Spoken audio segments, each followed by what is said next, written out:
बांसवाड़ा शहर में वधंदड़ बदअमनी खिलाफ शहरन ऐं साफ़िन पारां एहतजाजी रैली कढी वई है। अचो त शहरन सां ॻाल्हि कयूं त उन्हनि जो छा चवणु आहे।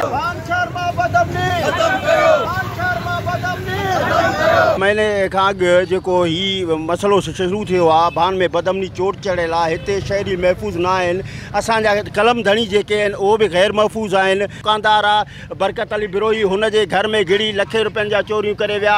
ॿिया जेके मास्टर आहे, असांजो इहो प्राइमरी उस्ताद आहे उस्ताद वज़ीर अली बिरोही, हुनजे घर मां घिड़ी हुन उते लखे रुपया चोरी करे विया। उन बावजूदि शहर जे मुख़्तलिफ़ इलाइक़नि में जेको चोरियूं फुरूं धाड़ा जेके आहिनि उरूज ते आहिनि। उन ई साॻी सेम अकरम मेमन साफ़ी जे भाइटे जहांगीर मेमन खां जेका वावड़ वटि मोटरसाइकिल फुर कयो वियो।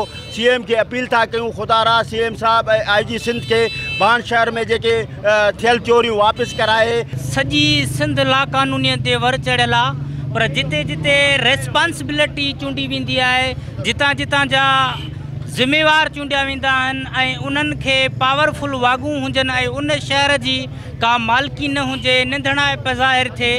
अॼु गुज़िरियल केतिरनि महीननि खां भान इन सॼी बदअमनी जे वर चढ़ियल आहे। शहर जे जेका बि बदअमनी आहे उहा गुज़िरियल 2-3 महीननि खां भान जे माना मुसलसिल आसपास पई घुमे। असां बुनियादी तौर वाक़ा कंदा पिया अचूं, असां एहतजाज कंदा पिया अचूं त भाननि खे बदअमनी खां बचायो। आबाद शहर मुकम्मल तौर बदअमनी जे वर चढ़ियल आहे। साफ़ हिक ॿिए जे मथां टारगेटेड उन्हनि जी चोरियूं थी रहियूं आहिनि। शहर में धाड़ा लगी रहा है।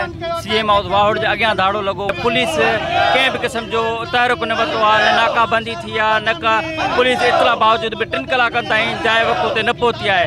बान जेके थाने ते जेके पुराना पुलिस मुक़रर थियनि पहिरीं इन्हनि खे हटाए, इन्हनि खिलाफ़ इंक्वायरी करे, इन्हनि खिलाफ़ केस दाख़िल कयो वञे ऐं जेके भान शहर में थियल चोरियूं आहिनि हे फौरी तौर वापसि कयो वञे। अमन ख़ातिर अॼु रैली कढी आहे। इन जो इहो ई कारण आहे त केतिरे सालनि खां वठी जंहिंखे जीअं विणे थो उहो स्कूटर ॿिए खां फुरी सरेआम हलियो थो वञे। जंहिंखे जीअं वणे थो दुकान मां बताखिया खणी हलियो थो वञे।